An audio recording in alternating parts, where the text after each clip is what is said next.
இந்த வீடியோவோட ப்ராக்டிஸ் எல்லாம் நீங்கள் முடிக்கும்போது சிம்பிள் ப்ரெசன்ட் டென்ஸை ஈஸியாக பேசிடுவீங்க, தப்பு இல்லாமல் எழுதிடுவீங்க.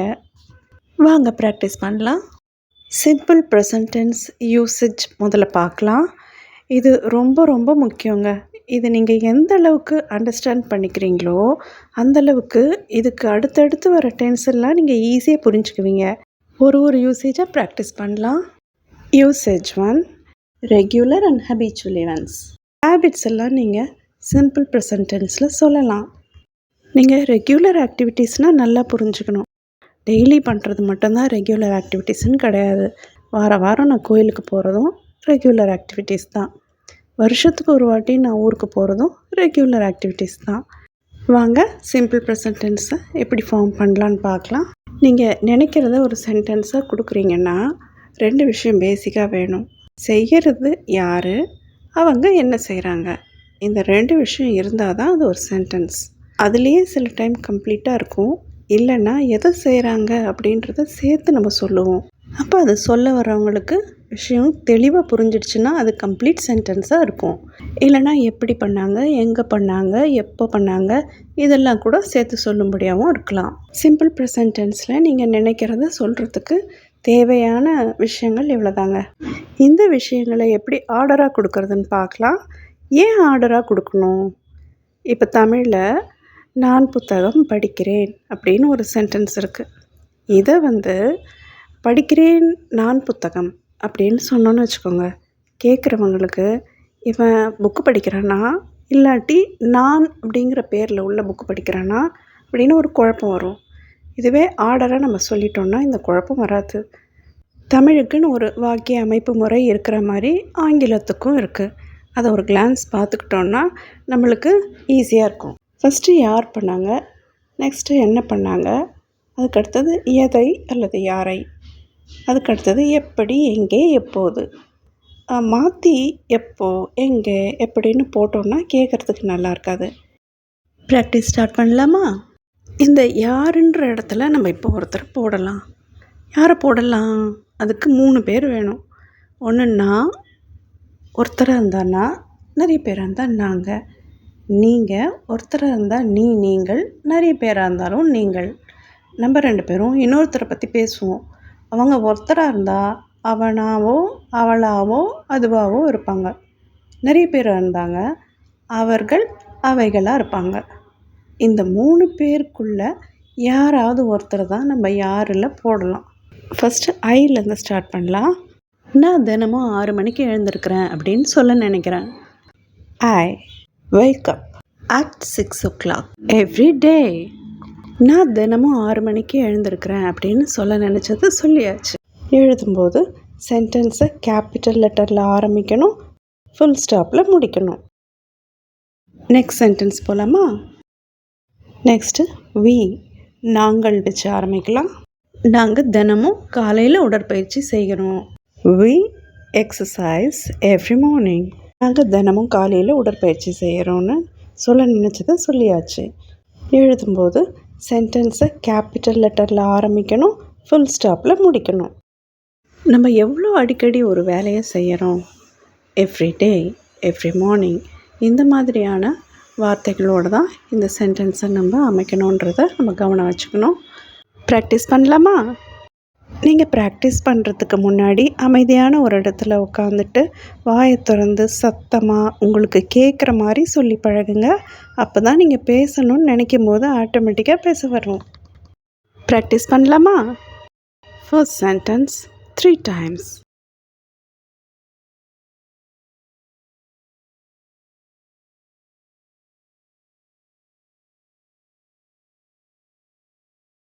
Second one 3 times.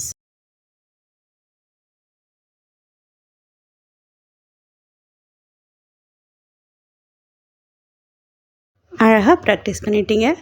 நெக்ஸ்ட் நீங்கள் வச்சு ஆரம்பிக்கலாம். நீங்கள் ஒவ்வொரு ஞாயிற்றுக்கிழமையும் உங்கள் பாட்டியை பார்க்க வருகிறீர்கள்னு சொல்ல நினைக்கிறேன். இந்த சென்டென்ஸ் இப்படியும் சொல்லலாம். நீ ஒவ்வொரு ஞாயிற்றுக்கிழமையும் உன்னோட பாட்டியை பார்க்க வருகிறாய் அப்படின்னும் சொல்லலாம். யூக்கு நீ அப்படின்னு ஒரு மீனிங் இருக்குது, நீங்கள் அப்படின்னு ஒரு மீனிங் இருக்குது. You visit your grandmother every Sunday. You visit your grandmother every Sunday. நம்ம சொல்ல நினச்சதை சொல்லியாச்சு. எழுதும்போது சென்டென்ஸை கேபிட்டல் லெட்டரில் ஆரம்பிக்கணும், ஃபுல் ஸ்டாப்பில் முடிக்கணும். நெக்ஸ்ட் போகலாம். லாஸ்ட்டு பார்த்த யூ ஒருத்தர் தான். சின்ன வயசாக இருந்தால் எப்படி சொல்கிறது, பெரியவங்களாக இருந்தால் எப்படி சொல்கிறதுன்னு பார்த்தோம். இப்போ ப்ளூரல் பார்க்குறோம். நீங்கள் ஒருத்தருக்கு மேலே நிறைய பேர் இருக்காங்க. நீங்கள் வாரத்துக்கு 2 முறை ஒன்று சேர்ந்து படிக்கிறீர்கள்னு சொல்ல நினைக்கிறேன். You study together twice a week. You study together twice a week. நாம் சொல்ல நினச்சதை சொல்லியாச்சு. எழுதும்போது சென்டென்ஸை கேபிட்டல் லெட்டரில் ஆரம்பிக்கணும், ஃபுல் ஸ்டாப்பில் முடிக்கணும். இந்த சென்டென்ஸில் ஆக்ஷன் என்ன? படிக்கிறது. யார் படிக்கிறது? நீங்கள் படிக்கிறீங்க. எப்படி படிக்கிறீங்க? சேர்ந்து படிக்கிறீங்க. எப்போ படிக்கிறீங்க? வாரத்துக்கு 2 முறை. இது மாதிரி செய்வது என்ன? அந்த ஆக்ஷன் வேர்டோட நீங்கள் எல்லா கொஸ்டினையும் வச்சு கேட்டிங்கன்னா ஆன்சரை கண்டுபிடிச்சிடுவீங்க. ப்ராக்டிஸ் பண்ணலாமா? First sentence 3 times.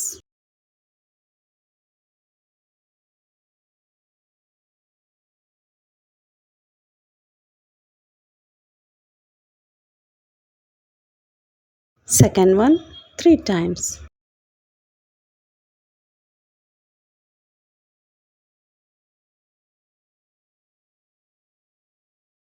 அழகாக ப்ராக்டிஸ் பண்ணிங்க. நெக்ஸ்ட் போகலாமா? நம்ம இப்போ 3ஆவதாக உள்ள நபரை வச்சு சென்டென்ஸ் அமைக்கலாம். அவர் சனிக்கிழமைகளில் நூலகத்திற்கு செல்கிறார் அப்படின்னு சொல்ல நினைக்கிறேன். இதை இப்படியும் சொல்லலாம். அவன் சனிக்கிழமைகளில் நூலகத்திற்கு செல்கிறான்.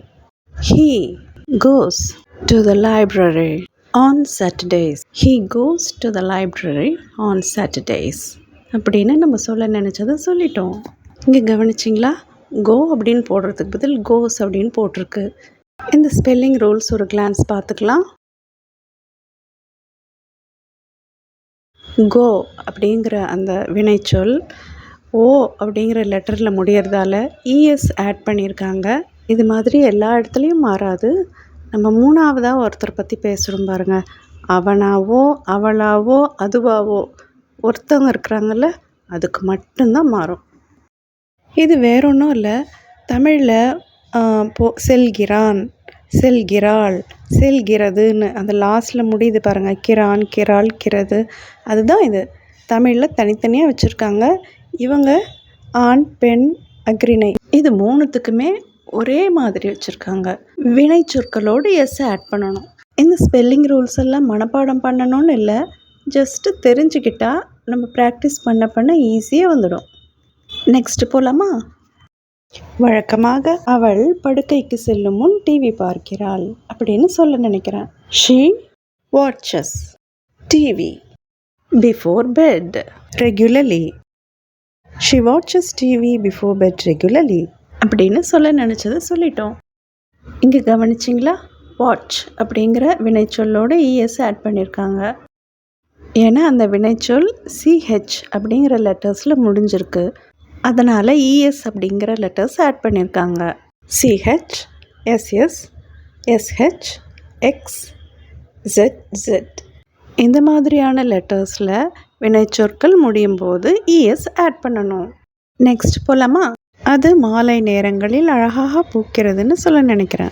It blooms beautifully in the evenings. It blooms beautifully in the evenings அப்படின்னு சொல்ல நினச்சதை சொல்லியாச்சு. இங்கே கவனிச்சிங்களா? ப்ளூம் அப்படிங்கிற வினைச்சொல்லோட எஸ் ஆட் பண்ணியிருக்காங்க. பெரும்பாலும் எல்லா வினைச்சொற்களுக்குமே எஸ் தான் ஆட் பண்ணுவாங்க. நம்ம ஏற்கனவே பார்த்த ஓவில் முடிகிற வினைச்சொற்கள், இன்னும் சில வினைச்சொற்கள்லாம் பார்த்தோம்ல, அதுக்கெல்லாம் இஎஸ் ஆட் ஆகும். நெக்ஸ்ட் போகலாமா? அவர்கள் கனமான பைகளை அரிதாக காருக்கு தூக்கி செல்கிறார்கள்னு சொல்ல நினைக்கிறேன். They rarely carry heavy bags to the car. They rarely carry heavy bags to the car அப்படின்னு நம்ம சொல்ல நினச்சதை சொல்லிட்டோம்.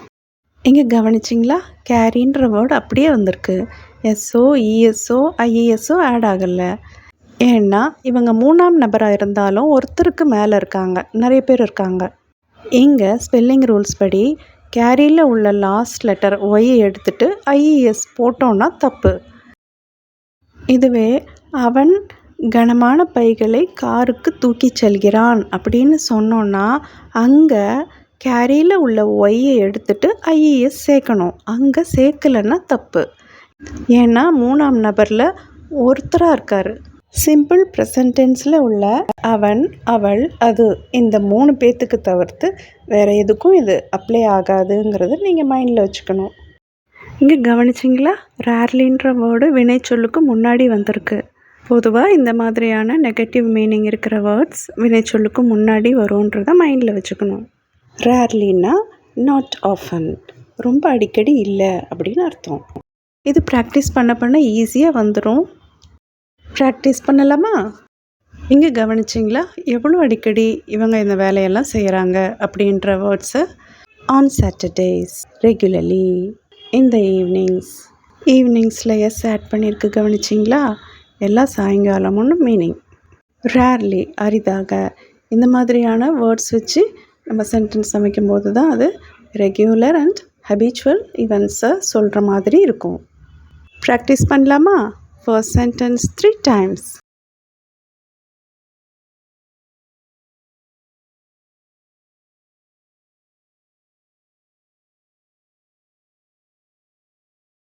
Next.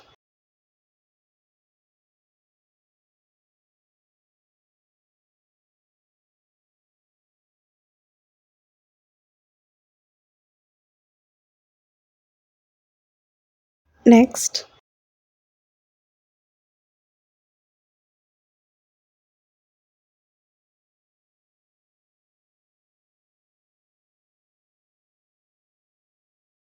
Next.